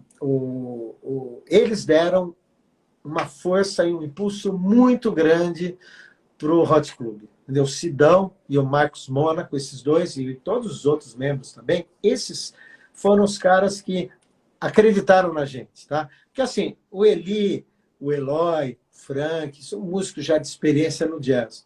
Tá? Eu me juntei com esse grupo para tocar um estilo que eu também não conhecia, nem eles conheciam. A gente precisava realmente insistir naquilo para encontrar a identidade, como nós falamos no começo da nossa live. E a Traditional Jazz Band deu esse suporte, né? Como uma banda de longa estrada, de 30 anos de casa, eles vinham para Piracicaba, tocavam com a gente aqui no teatro, convidavam a gente para São Paulo. Então, minha gratidão aos membros da Traditional Jazz Band também é eterna. Né? Eu acho que hoje, assim, é muito fácil a gente chegar a coisa como hoje está. Então, hoje nós temos um grupo com 5 CDs, com um projeto aprovado do PROC, um projeto lindo, mas a gente teve uma história difícil para chegar até aqui. Não foi de um ano para o outro e não foi fácil. Nós tivemos muitos colaboradores, né? Incluindo você, com as coberturas dos festivais de jazz, porque a gente começa, você lembra, o primeiro festival de jazz Manouche eram 4 grupos brasileiros, com uma dificuldade de um público que não conhecia jazz Manouche, né? E a gente estava lá, se esforçando para aquilo acontecer, todo mundo se doando, né? O Hernani, o Mauro, né? Depois Benoit, depois vem o Bina, né? Vem outros músicos a ajudar, né? Nesse crescimento. Oi? O Gilberto de Silos, que foi um cara importantíssimo também na minha escola, vamos dizer, aí do Foi jazz, uma né? época, né? Foi uma época, né? Uma época muito importante. E depois o Florian, né? O Florian, que quem não conhece o Florian também precisa conhecer. E se Deus quiser, nós vamos estar com ele aqui. Quem sabe ele vem aí. Ele veio no show de lançamento do disco. Quem sabe ele venha para tocar aí junto com o Bina um pouco de Manouche no show Django e Noel, né? No Piracicaba.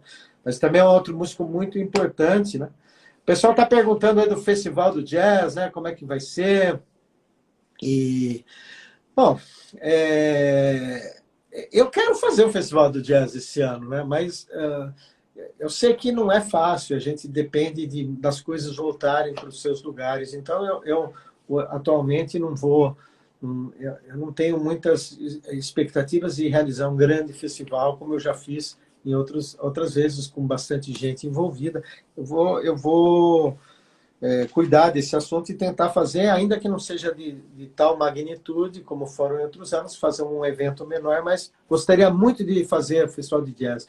Apareceram agora outros músicos, né? Pessoal aí de Belo Horizonte, pessoal né, da Brasília. Brasília, são músicos que o Festival de Jazz Manouche acabava sendo um grande encontro, né? Então, a gente, na verdade, sente falta desse encontro, dessa troca de experiências que tinha o festival, né? Todo mundo, né? Todos os grupos esperavam o festival para vir aqui trocar experiências, trocar, né, ideias musicais, né? Abraço aí, meu amigo Fernando Vitória, Eu né? acho, eu acho que você conseguiu, com grandes batalhas aí, sua, da Kika, né? Vocês conseguiram fazer aquilo que você queria originalmente, né? Que era transformar o festival aqui, trazer aquele ar lá dos festivais tradicionais lá da França, né? Aquela coisa meio Sim. palco, mas também Falando do rua. festival, né? O festival, na verdade, eu fui conhecer alguns festivais, né? Eu viajei para conhecer os festivais. Um deles eu fui com o Binacoquet, né? O festival lá de Samoa-Sucene, que é o festival que as pessoas linkam mais com o Django, porque ele é realizado. Na verdade, o Django, eu estava vendo hoje que ele faleceu em Fontainebleau. Fontainebleau é uma Ah, cidade vizinha a Samoa-Sucene, mas o Django ele morava em Samoa-Sucene. Eu não tenho tanta certeza dessa afirmação, porque eu estava buscando na internet informações sobre o local de falecimento dele, né? Mas se não foi em Fontainebleau, foi em Samoa-Sucene. São duas cidades ao lado. O Festival de Samoa-Sucene agora é realizado em Fontainebleau, por causa da enchente do rio, exatamente, né, que deu.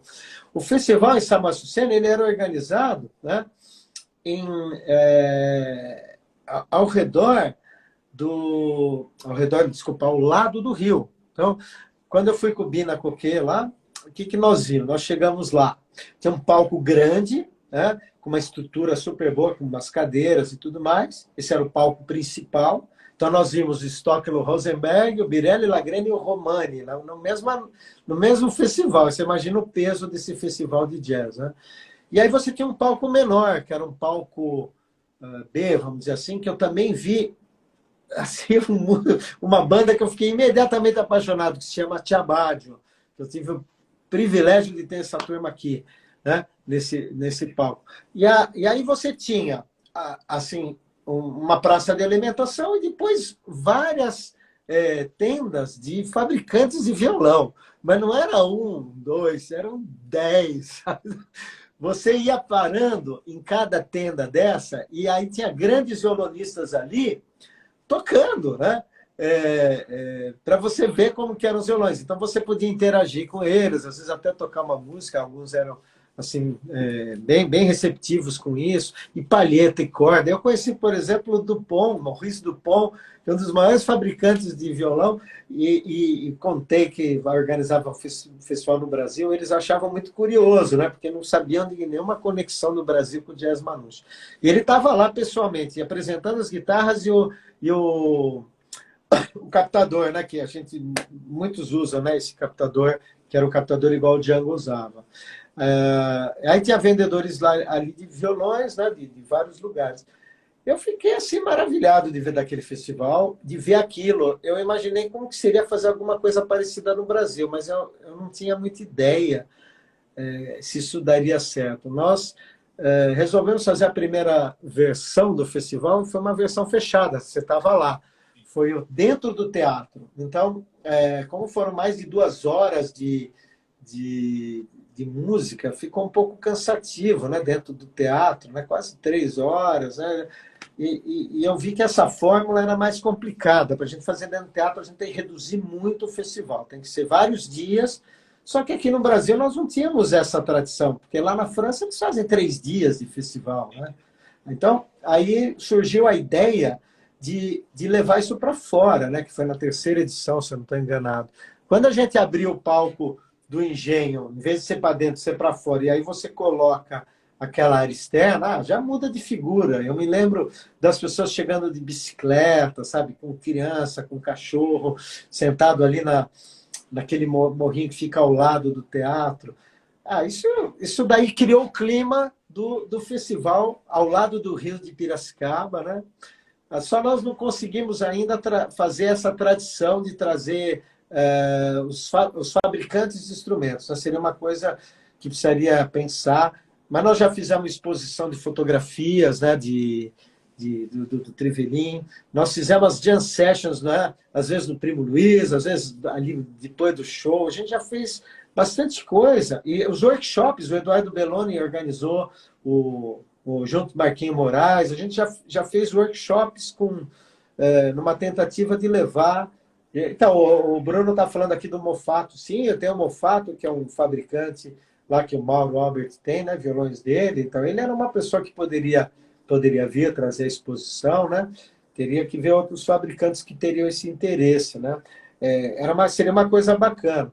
Mas o mais legal mesmo, além disso de tocar o ar livre, eu acho que é a hora que junta esse povo todo. Eu me lembro do Festival da América do Sul, quando vieram músicos da Argentina, do Chile, da Colômbia, do Equador. Mas os brasileiros. Era um festival só de Sul-América. A gente estava, sei lá, uns 30 músicos. Nós juntamos tudo para fazer uma jam session. Você faz uma ideia. Foi uma festa, né, aquilo ali, né? E assim é na Argentina, assim é na Colômbia, né, em vários lugares. Então, o festival é muito importante, né? Vamos ver se esse ano a gente consegue voltar, né? Terminando esse projeto do Django e Noel, se a gente dá sequência para esse festival. Sim. Bom, para quem sente falta, né? Como eu também estou sentindo falta, tem pelo menos um gostinho que é a parada dessa turnê de vocês agora, que começa dia 30, a Sim. parada por Piracicaba, que é dia 23 de julho, né? Sim. Então tá aí, para a gente matar um pouco a saudade, né? Vai ter pelo menos essa apresentação aí que vai ser no Erotides, é isso, né? Não, vai ser no outro teatro, no Doutor Lúcio Neto, né? Pelo menos é a nossa previsão. Legal. Então, legal, é diferente, né?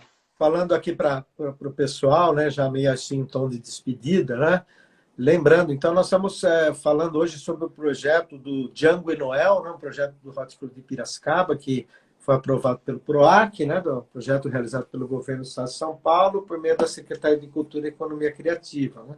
Que é produzido pela Empório Produções. Então, esse projeto é o projeto de levar a música do Django e Noel, como nós gravamos, levar para 7 cidades, além de Piracicaba, mais 6 cidades. Fazer uma turnê aí pelas cidades de São Paulo, né? E quem sabe depois, num segundo momento, a gente consiga viajar para outros lugares, né? Aí não mais pelo PROAC, que é um programa do governo do Estado de São Paulo, mas sim de outras formas, e quem sabe tocar lá na terra do Bruno, né? Ou lá na terra do Igor, né? Em Brasília. Sei lá, vamos ver o que vai acontecer. Mas essa apresentação nós faremos, então, em 7 cidades. Nós vamos começar nessa sexta-feira, nesse sábado, em São Luís de Paraitinga, né? Muita expectativa de fazer uma apresentação por lá, uma apresentação diurna, né? Às 3 horas da tarde, né? E queremos muito, sim, conhecer outros lugares, viu, Bruno? A gente quer mesmo. Vamos ver como é que vai acontecer. Eu queria fazer um agradecimento aqui especial ao meu amigo Henrique, né, que é um apoiador da cultura, uma pessoa com quem eu tenho bastante identidade aqui cultural, musical. A gente não consegue se ver com frequência, mas a gente tem assim, uma amizade bacana, né? Eu sempre me lembro de você falando do seu livro lá no Sesc, né? Foi uma tarde muito gostosa. Também o seu pai, que é um estudioso de vinho, né? Que escreve. É um enólogo e tudo mais. A gente já teve bastante história aí junto. Então, eu agradeço sempre assim, o seu interesse, a sua disposição em divulgar os projetos, né, da cidade, apoiando aí os músicos, né? Queria também agradecer o Rafa, né, que está fazendo a assessoria de imprensa, também está fazendo esse meio de campo. Tempo de Comunicação. Oi? Rafa da Tempo de Comunicação. Então, aí o Márcio Sartório, né, que é o nosso produtor, a Empório Produções, então ela que fez todo esse projeto, que aprovou, elaborou, né? Então, o Antônio sempre fazendo, Antônio Triveni, as fotografias, e o Castel aí na arte gráfica, o Renato nessa parte toda de gravação, são os parceiros, né, do Hot Club. Deixar um abraço aí forte para os músicos que participaram aí do disco e que vão estar no projeto, né? Então, aí o André Grella, o Eli Silva, o Eloy Portuneto, Frank, o Vagnão, também o Bina, Carol Madeira, Estela Manfrinato, a Yuna, Lu Garcia, Marco Moraes, o Legal, Pá Moreno, Ricardinho Diniz, Sandra Rodrigues, Saulo e também o Sandro, que gravou. Essa é turma muito boa, né, que esteve com a gente, vários que estarão aí no projeto, viajando, né? E, e assim, convidar todo mundo a participar, a conhecer, ouvir no streaming, né? Então, o que eu falei, nas plataformas de streaming, está lá o disco Django e Noel 111. Você pode ouvir ali, você vai ter ideia do que nós estávamos falando, ouvir a música do Django, ouvir a música do Noel, ver como nós cuidamos, assim, fizemos um trabalho cuidadoso, minucioso com os arranjos, tá? Como eu já te falei, Henrique, cada músico fez arranjo de uma música, então nós tivemos uma ideia que foi fazer cada integrante da banda também partindo de si, olhando para a banda, porque quando um só é arranjador, você fica, parece que não, mas fica com a cara daquele arranjador, né? Então, nesse disco teve arranjo de todo mundo, né? Nós tivemos aí umas variações, né, com só piano e voz, ou violão e trombone, ou teve outra que é tuba, percussão e violão, né? Então, eu convido todos a conhecer esse trabalho e depois me falar se gostaram e o que acharam também. Gostaria muito de saber a opinião aí da turma sobre esse nosso disco, né? Django e Noel 111, né? Então, também tem, quem não tem essas plataformas, tem no YouTube, tá? Eles disponibilizam o disco também ali. Então, você pode achar por lá. Então, agradeço, então, aí ao pessoal que ficou ouvindo, né? Agradeço a minha Kika, que sempre é apoiadora, que tá junto comigo fazendo esses projetos. A Kika, ela é a minha coprodutora, né? Ela está junto comigo, me dando as dicas do que funciona, do que não funciona, né? E também trabalhar com o Márcio Sartori está sendo muito bom. O Márcio também é muito cuidadoso, né? Tá aí com a gente nessa ideia aí do Django também, vivenciando, ouvindo e tudo mais, e cantando, né? Porque o Márcio cantou com que roupa no disco Copa Moreno, né? O Márcio também deu a sua participação aí vocal, né? E é isso, eu estou à disposição sempre que você quiser falar sobre música, sobre jazz. Eu gosto muito dessa temática. Tá? Agradeço demais o seu convite, viu, Henrique? E quando você quiser marcar outra de outro tema, estamos aí. Não, imagina, eu que te agradeço aí, para mim é uma honra conversar. E você estava falando, né, de valorizar a cultura, é porque assim, no dia meu dia um no jornalismo musical já foi a missão que eu assumi, que é divulgar tudo que é legal, né? Não ficar preso a esse ou aquele artista ou estilo. Então, nada mais é do que uma nobre missão que eu tento cumprir. E eu queria agradecer, desejar todo o sucesso aí para vocês, aí parabéns, que é um trabalho assim de excelente, de fina estampa mesmo, foi bem delicado, vocês trataram muito bem tanto o Noel quanto o Jungle, né?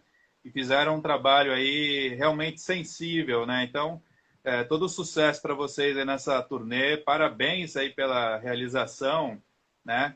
E eu queria também agradecer a todo mundo que acompanhou, os que já estão aqui, os que já estiveram. E quero, além de recomendar o pessoal a ouvir, né, os discos da Hot Club, especialmente esse recente, o 111, né, que está motivando a turnê, eu quero também convidar vocês aí que estão acompanhando, a seguirem aqui o perfil do Piapara Cultural no Instagram e também se inscreverem no nosso canal lá no YouTube. Agora a gente está migrando para o YouTube, né? Essa live aqui muito provavelmente também vai para lá, né? A gente está se transferindo aí para o formato audiovisual. E é simples, é youtube.com/Piapara Cultural.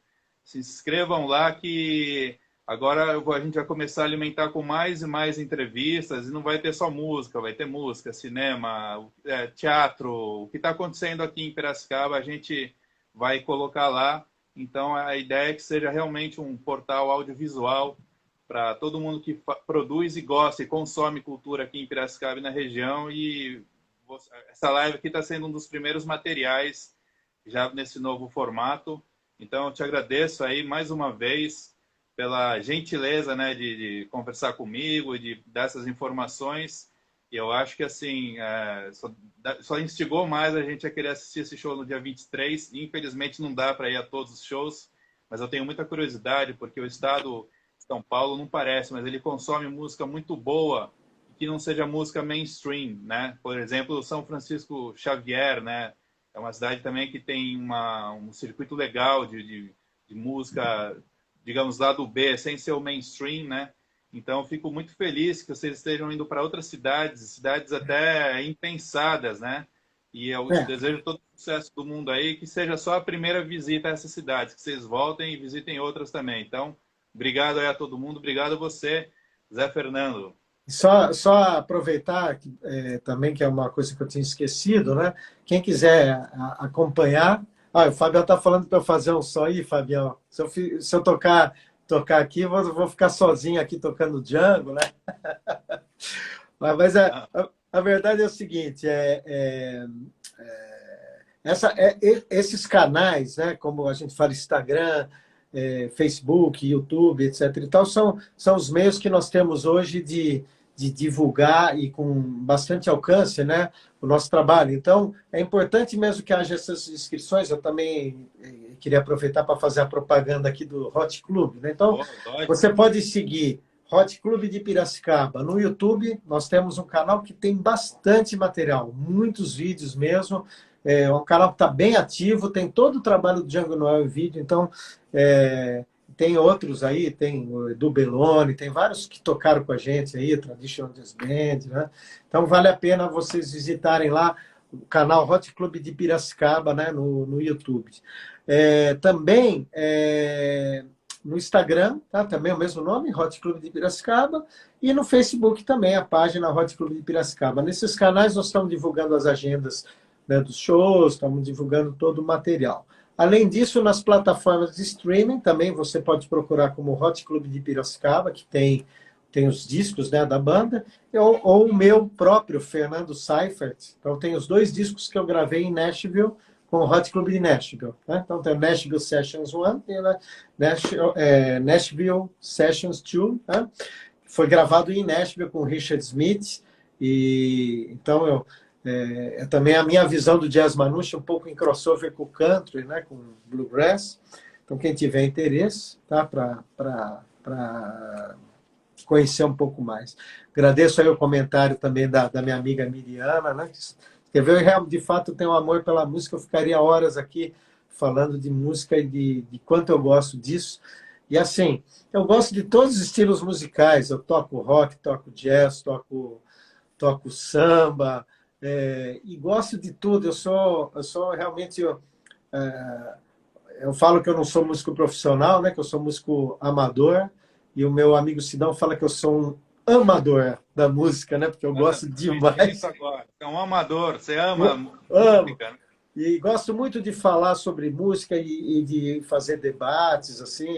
Isso é uma coisa que me satisfaz muito, né?